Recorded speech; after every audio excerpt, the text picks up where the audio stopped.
Hey, thanks for joining us here at Life.Church, where we are one church meeting in multiple locations with a mission of leading people to become fully devoted followers of Christ. If you're connected to Life.Church in any way, you likely know that July is the time for our annual hit summer series called At the Movies, where we pull biblical truth right out of hit blockbuster movies. Now, these messages are available exclusively at all of our Life.Church locations and at Church Online. So if you want to check them out, make sure to attend the location nearest you or one of our many experiences happening throughout the week at Church Online. For those of you tuning in on the Life.Church app, our website, or any other Life.Church channel, you're in for a special treat as we have another episode of the Craig Rochelle Leadership Podcast here for you today, where Craig will be answering one of the biggest questions he gets asked often, and that is, how do I lead when I'm not in charge? What can I do to lead up in my organization? You're going to love it. So let's go to Pastor Craig for another episode of his Leadership Podcast. Hey, everybody. Welcome to another episode of the Leadership Podcast. I want to say a big thanks to all of you who are sharing this on social media. It means the world to me when you help get the word out. If you're enjoying these podcasts, it would be awesome if you would rank them, write a review. That actually really helps the ratings. And so if you can do that, that'd mean a lot. Also, if you're looking for a conference next month in the month of October, I'll actually be in Atlanta at Catalyst. We partner with Catalyst all the time, and they've got an amazing conference going on there, October the 6th and the 7th. There's information on the Catalyst website. So anyway, our most valuable resource is our time. I want to value your time, so we'll dive right in. Here's what we're going to do is I will answer some of your questions. I try to do that each time. I'll do a teaching. Today, what I'm going to do is do part one, answering what has been the most often asked question in the history of my leadership, honestly, the most often asked question. Then I'm going to give you a review, and then we'll dive into some application questions, because truth without application doesn't make a lot of difference. So each week, I love to try to answer a couple of questions as best I can. You can email me with questions, comments, ideas, thoughts, anytime at leadership@life.church. You can also go to life.church/leadership podcast, and you can sign up to receive the notes every single month. So we'll send them to you the day before the podcast releases, and then you'll have the notes in front of you. Let's dive into a couple of the questions that came in. Dale said this. He said, I've heard 2 quick mentions of journaling. You said you could kick yourself for not starting sooner. Could you go into a little depth of how and why you journal? Good question. For years and years and years, I always kind of wanted to journal because most people that I admire journal. Whenever I find a common quality in the people that I admire, I think there's probably a reason why they do it. And so I felt like if a lot of people I look up to do it, I may want to do this. So I tried for a long time, and I never could be consistent. Then I found one day a 5-year journal, and it changed my journaling habits. A 5-year journal, basically, there's maybe 4 or 5 lines that you write on. You don't have to write a lot. And then what's really cool is you can see year over year over year. So if I'm journaling on September the 12th, I can see what happened last September 12th, the previous September 12th, and so on. And I find 5 real big benefits from journaling. The first thing is obvious, that you remember special moments. That's important. And you really can document your life that way. Number 2 is I can reflect on what I'm learning. Right now, I'm listening to a book a week, and I can put down the big idea that's sticking with me. That's helpful. Number 3, there's accountability to my goals. I have written goals, and then I can journal how I'm doing with my goals. Peter Drucker said, what's measured improves in every area. If I'm getting in shape, if I'm developing my leadership gifts, if I'm trying to have financial goals, whatever is measured improves. And so this gives me documentation and journaling. Number 4, I jot down theories. All great leaders always have theories. I'm always thinking of new ideas. And if you don't write them down, you'll often lose them. So I put my ideas down. And then number 5, it gives me perspective. I think this is my most favorite thing about journaling is, for example, last night I read last year's, and I was facing a really big problem on yesterday's date a year ago. And now I almost forgot about that problem. And this is what I see over and over and over again. Whenever I'm writing about something that's a burden to me today, I think to myself, a year from now, this is probably not going to be that big of a burden. And so journaling actually gives me tremendous perspective. Ryan asked an important question. I like this question. Ryan said, I'm a head baseball coach at a local high school with 6 assistant coaches and about 50 players in my program. I find myself wondering who I should focus on more. Do I build my coaches or do I build my players, or is there a balance? Really good question. I've never coached a sports team, so I'm going to give you my opinion, and it may or may not be completely accurate, but this is what I think. Anytime we lead a growing organization, eventually we're all going to have to face a similar situation. Ryan, an easy answer would be you have to focus on both.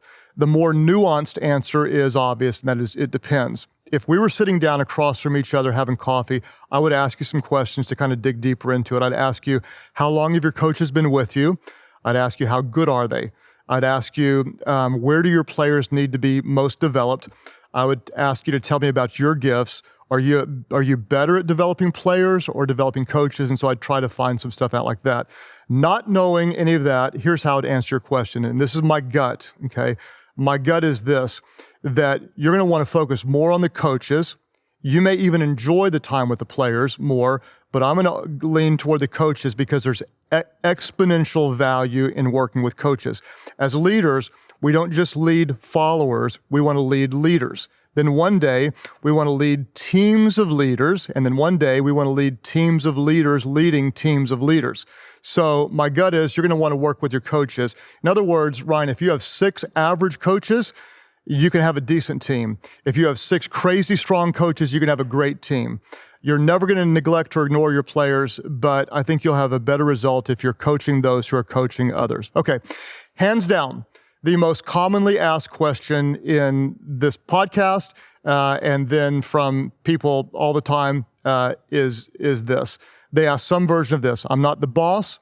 I'm new on staff.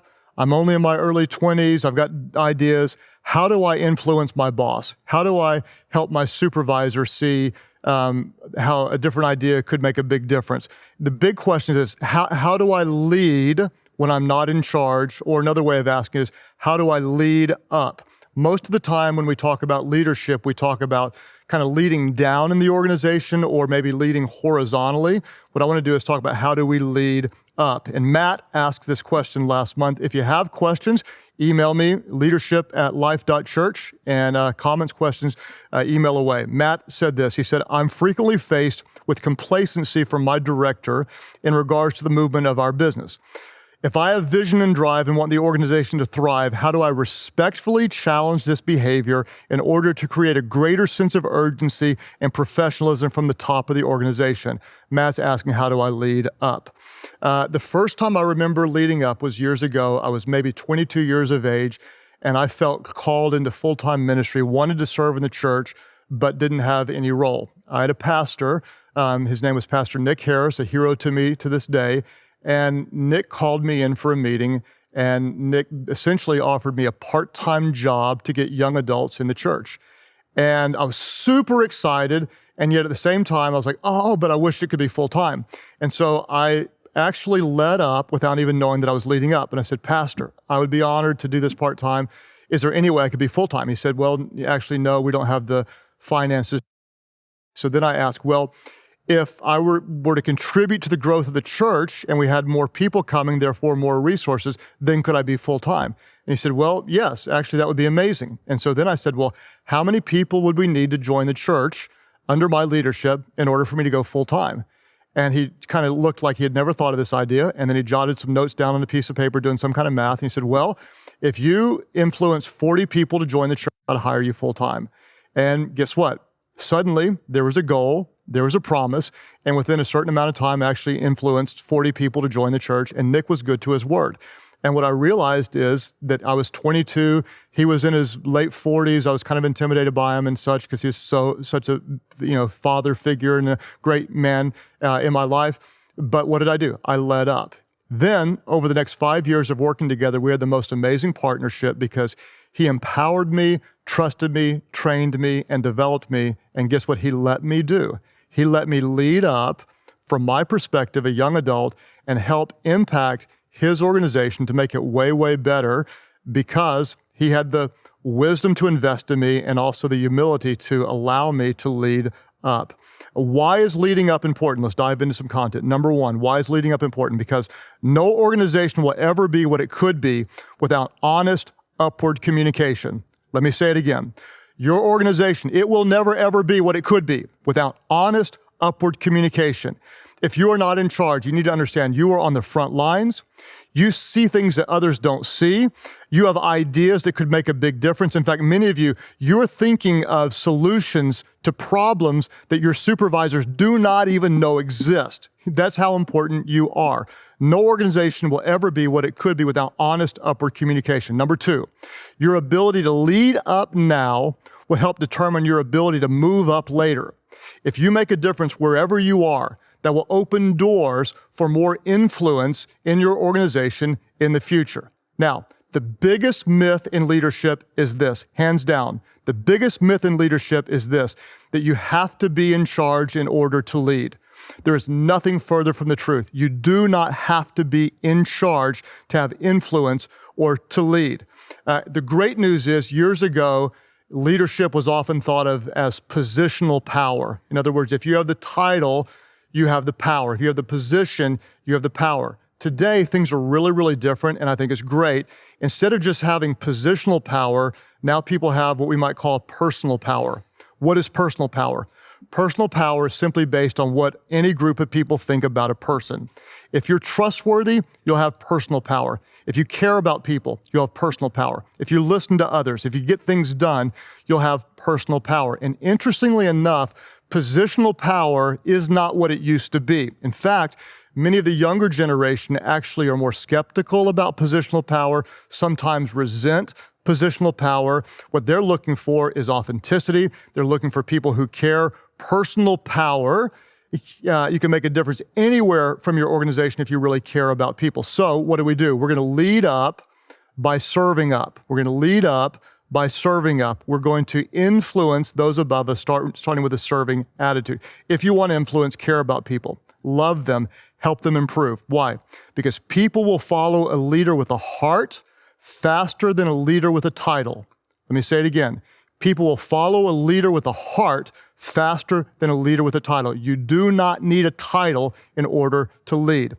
5 things that matter when leading up. Today's part 1. We're going to talk about 2 today, and we'll talk about 3 in next month. 5 things that matter when leading up. Before we talk about number 1, let's just acknowledge that leading up can be a little risky, okay? If you lead up in the wrong way, it can cost you. If you lead up with a rebellious attitude, you can be labeled as a troublemaker.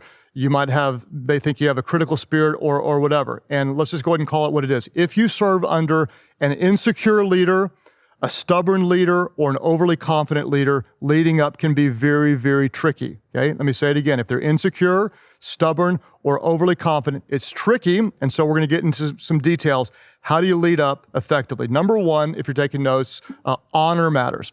Showing honor matters. I asked my pastor, why did you let me make so many decisions? Why did you trust me to influence the organization?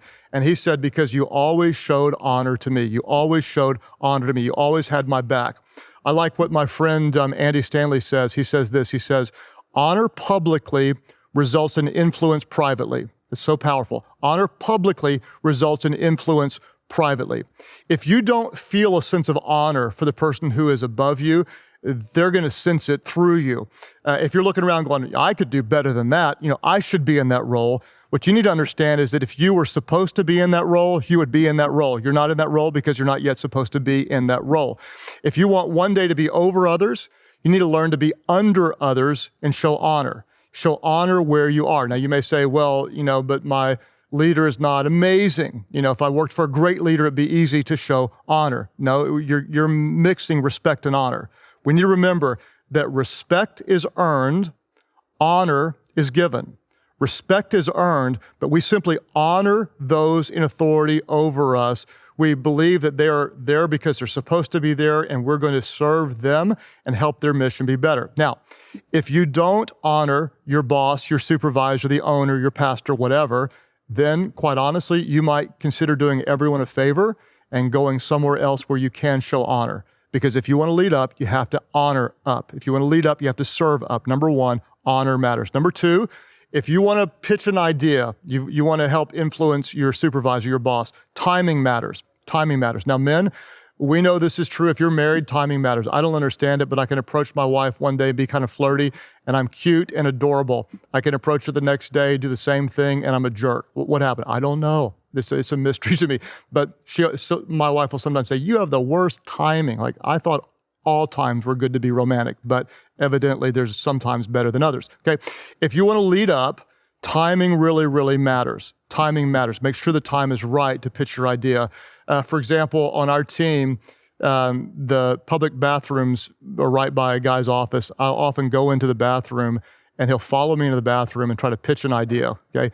Can I just say, that's bad timing. It's bad timing. Don't pitch an idea when some guy's going to the bathroom, and it's kind of a joke, but you really want to make sure the timing is right. What you'll want to do is look at the rhythms of those you serve and ask yourself, what is the best time of the week and even the best time of the day? For example, for me, Mondays, I'm exhausted from the weekend. I'm doing meetings. That's not the best time. Tuesday is sermon day. I'm buried in sermons, prepping. It's not the best day. Wednesday afternoon, I'm done with the sermon. That's a good time. Thursday is a really, really good time. So if a team member is approaching me, timing really matters if they look at my schedule. Then when you meet with your leader, be prepared. Value their time. If you're pitching an idea, I'd recommend you have it written down. You have an agenda. We had a guy on our team that asked my assistant a while back, they said, could I have 7 minutes of Pastor Craig's time? Well, this wasn't a guy that I'd met before, but he wrote down the 3 bullet points he wanted to talk about, gave it to my assistant, asked for 7 minutes. I thought that's rather intriguing. His ideas were good. They were typed out, organized. So I took the meeting. He sat down, started his stopwatch and on his iPhone and the timer. And at 7 minutes into the meeting, he had done a great job. He said, well, my time is up, and so I'm going to respect your time, and I'm going to, if you want to know any more, ask me questions. So I said, no, wait, that's a good idea. He came in organized, he was respecting my time, and so I took up about another 20 minutes of his time because I wanted to hear more. What happened? He came in very, very prepared. A lot of times that doesn't happen. People come in and you waste your time, show up late, they're not organized. Timing matters, timing matters, timing matters. Now, next week we're going to look at 3 other things, but I want to do a quick review and hit one more big thought. Why is leading up so important? Number one, no organization will ever be what it could be without honest, upward communication. You're on the front lines. You see things others don't see. Your perspective is valuable. Number 2, your ability to lead up now will help determine your ability to move up later.